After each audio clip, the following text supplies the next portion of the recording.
Hi everyone, welcome back to my channel. It's a special video because now I want to talk in English, not in Bahasa Indonesia as my official language, because maybe someone out there from different places want to know how to make a journal.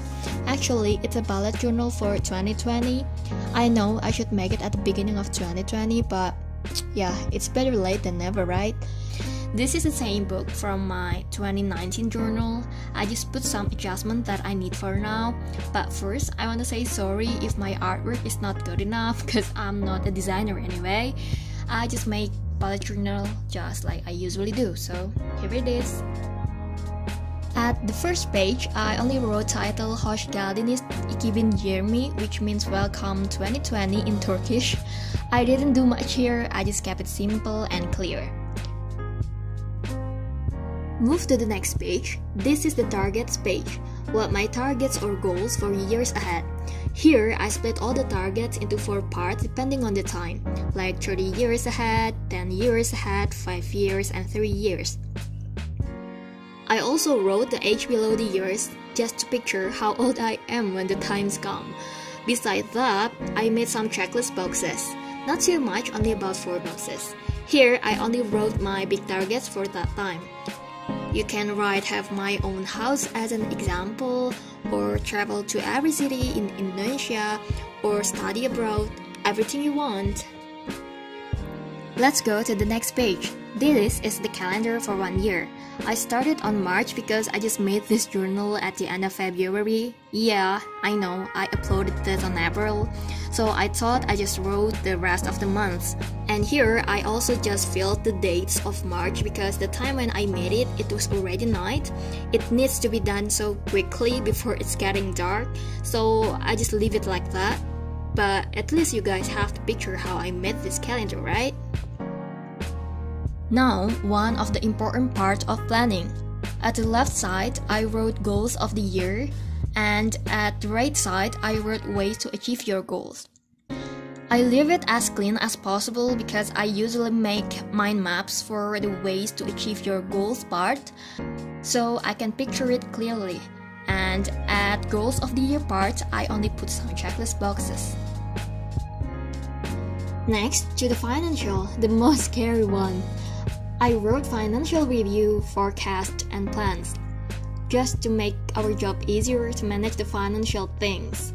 I divided it into 4 parts, such as expenses, loans, incomes that I separated into fixed incomes and extra incomes. And the last one was total needs. The total need is one of the important things of financial planning. So we can easily know how much money we should have for 1 year and each month too. This method is very effective for me. I can do the planning by dividing it into small targets then making specific tasks. So the formula is expenses plus loans if you have minus fixed incomes. By the outcome, you will know the lack of funds needed. So we can fill that lack by having extra incomes. Last, divide it into 12 months so we can know how much extra incomes we should have for each month. Timetable of 1 year goals. I just wrote the time targets in each month, so it will make it easier for us to see what things that we want to do or to achieve. Across to the timetable, we have 1 year analysis. This is also new for me because I never made it before, so this is also my first time. I have 3 graphics that I want to analyze, which are activities, habits, and financial.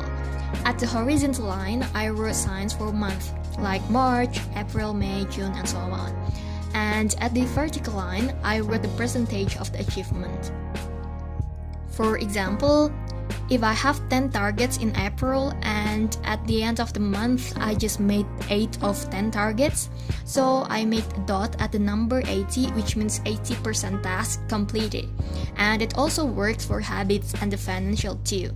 I will keep trying to always do this kind of analysis for 1 year, so at the end of the year I can track my targets and analyze everything. That's it for 1 year planning, and now move to the monthly planning. The first page at monthly planning, I just wrote the month and the calendar. I didn't do any drawings or visual things to make it prettier, because I'm just a normal person, not a designer, not an artist, or something like when you see the journal vlog or planner vlog.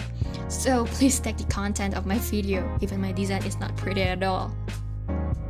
Next, finance.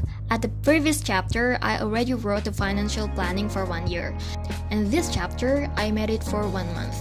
So here, it will be more specific or maybe complicated for some of you, but actually it's pretty simple and also very helpful to track your financial. Here, I divided it into 4 parts such as incomes, expenses, loans, and savings. At incomes, you can write fixed incomes and extra incomes. And at expenses table, you can write fixed costs like rent, internet, etc. And variable costs like entertainment, maybe. You also can write loans if you have, and savings if you need. Saving is very important to make sure that your target that depends on your own money will getting closer, if you know what I mean. So you can also separate it based on your needs, such as saving for education, buying a house, etc. You can adjust your needs in every part. If you realized, I had 2 blanks table at the right side. The first blank table is for my financial planning that I will write at the beginning of the month, and the second blank table is for my realization of financial planning that I will fill it at the end of the month for evaluation. With this method, we can easily evaluate how much we spent for a month, whether it matched our planning or not. Move to the right side. This is habits part that I want to achieve. If I have some habits that I want to achieve, I will write here. And at the right top corner, there is percentage that will be filled at the end of the month. It is needed as an indicator that our targets are succeed or not. Next, I have schedules underneath. It's just for big schedules or important schedules or deadlines that we have to do in that month. Also, it has percentage that we have to count at the end of the month. And last one, the checklist. If the schedules only write schedules or deadlines, for checklist we can write something like to-do list for that month. It's depending on targets or goals that we made before, for 1 year, 3 years, and so on. But for more specifics, you can write daily to-do list too. But for me, I prefer to write to-do list in a paper or sticky notes that I will put it in front of my laptop or desk rather than write on the book, because it can be easily seen and easily used as a reminder every time I work in front of my laptop or my desk. So yeah, it comes to an end. Thank you so much for watching. I hope this video can inspire you how to make a plan or journal. If you like this video, you can give me the thumbs up, share, and subscribe. Bye!